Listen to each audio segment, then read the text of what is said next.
Okay. So, for doorways, there are a few ways we can practice it, but one main thing I wanted to bring up is that I want to make sure that he never at any point gets to just dive through the door. I want to always make sure that if he goes through the door, it's because I've released him to with his release word, and I don't ever just let him go through. So I want to practice opening the door, yes, and marking and rewarding him in place for when he stays sat. Okay, so to start over, set him up. I worked on teaching him that when I put my hand on the doorknob, that means that he should sit. Yes. And I always want to give him a treat in position so that he's not getting up again. And then I'm going to open the door, yes, and mark and reward for success.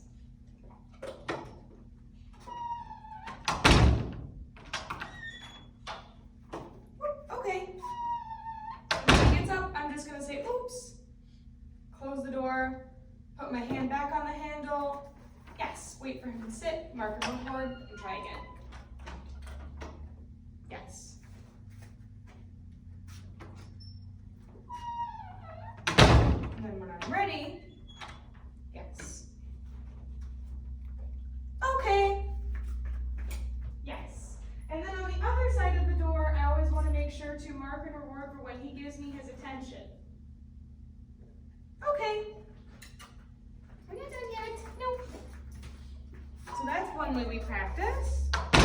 Another thing I practiced with him also was just being able to open the door and having him not go to dash out. Yes. So opening the door and marking and rewarding him for staying away.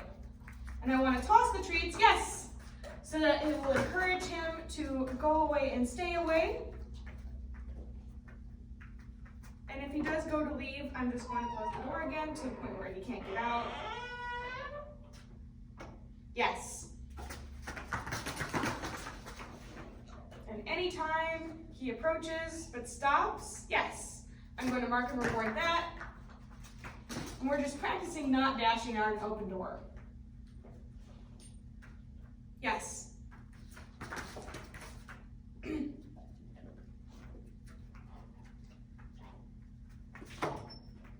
Again, if he goes to make a mistake, help him not make that mistake.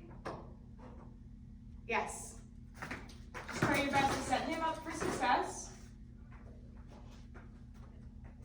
Yes. And there you can't see it off camera. He just stopped halfway across the room, did not even approach the door.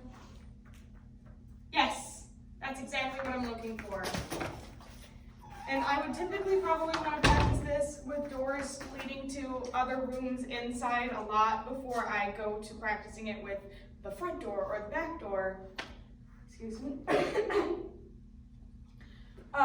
With the opening part at least, you can practice it with the back door if you have like a nice fenced in area off leash, if you are comfortable with where he is. However, working on going outside, I would always make sure to leash up just so that you don't have any room for mistake. And if he is to get out for whatever reason, somehow you can very easily and quickly get him. And you can use a long line for that so that you don't have to actually hang on to the leash and it's a little bit more natural. And it's a lot easier to step on a long line that way. I prefer the 10-foot long lines for walking anyways, so it would be good to get one of those anyway.